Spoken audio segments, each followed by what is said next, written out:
Just outside the spacious corner office of the White House National Security Advisor, aides crowded into a windowless anteroom new to make themselves small when John Bolton got a summons from President Trump. Bolton, his ubiquitous yellow legal pad in hand, would throw open his door and set off at a gallop.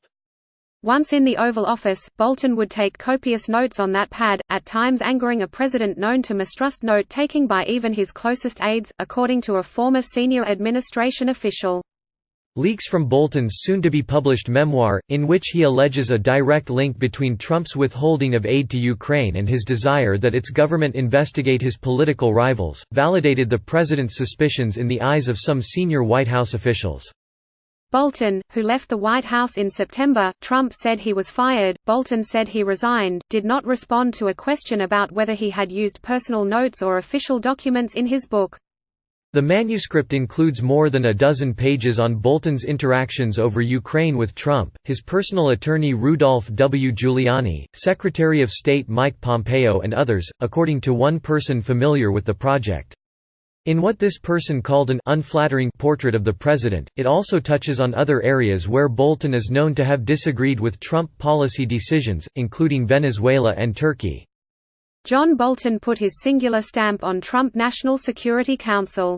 But another former senior official, one of several who spoke on the condition of anonymity to discuss internal matters, said Bolton didn't need to have documents or his own notes from inside the White House, since he probably went home every night and wrote about it.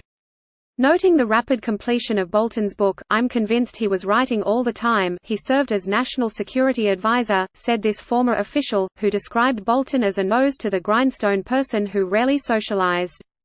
The weekend revelations landed like a bombshell in the ongoing Senate impeachment trial over the Ukraine matter, where key Republican lawmakers on Monday indicated they may defy the GOP leadership to support calling Bolton and other witnesses.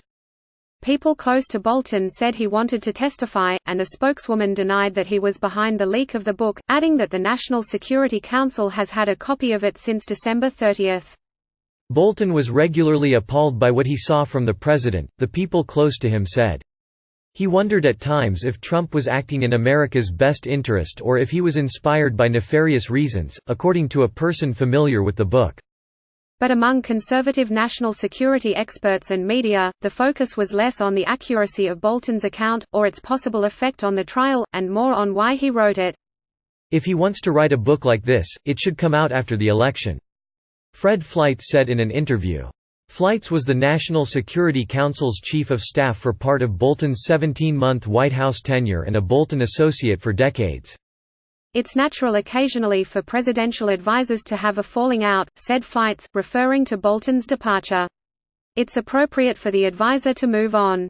In an opinion column on the Fox News website, Fleitz said he failed to see the need for a former national security advisor to publish a tell-all book critical of a president he served, especially in the midst of a campaign that will determine the fate of the country.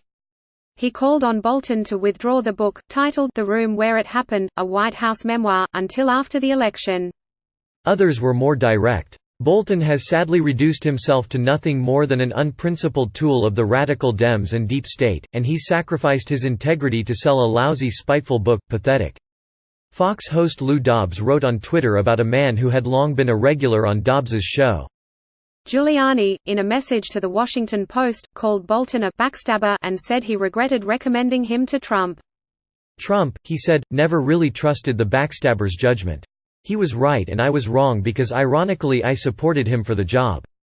White House officials and Trump advisers cast Bolton as a pugnacious figure disliked by many of his colleagues. Contemporaneous accounts supported that, who was simply looking for a payday. How convenient that this leaked info happened to be released at the same time as pre-orders were made available for the book on Amazon, Steve Guest, a spokesman for the Republican National Committee, said on Twitter.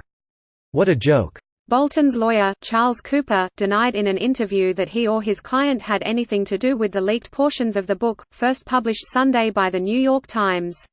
I can tell you unequivocally that we had nothing to do with the leak of any information concerning John's manuscript.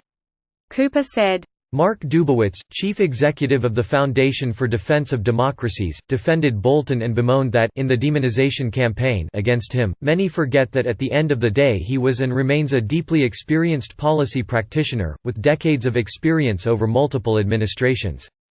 Calling Bolton a deeply principled person who has a deep respect for American law and for the Constitution, Dubowitz said he was certain Bolton was not doing this to sell books and not doing this to get revenge because he was fired by the president.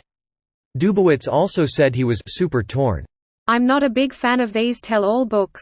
I wonder how good it is for our country when presidents are always going to be looking over their shoulders and behind their backs," he said. Another foreign policy expert on the right, who considers himself a friend of Bolton and an admirer of Trump, said he was surprised Bolton took the White House job in the first place. "When he was announced, I thought, oh, my God, this is never going to work. The reason is that it's very clear that Bolton and Trump have very different ideas on how foreign policy should be run." Bolton, this expert said, is an offensive realist who thinks you use power to get power. Trump, on the other hand, is a defensive realist who thinks power is a wasting asset, that you only use when you really need to. They did work very well on a lot of issues. Then the relationship just kinda broke down. There was clearly a personal animosity there at the end. Tom Hamburger contributed to this report.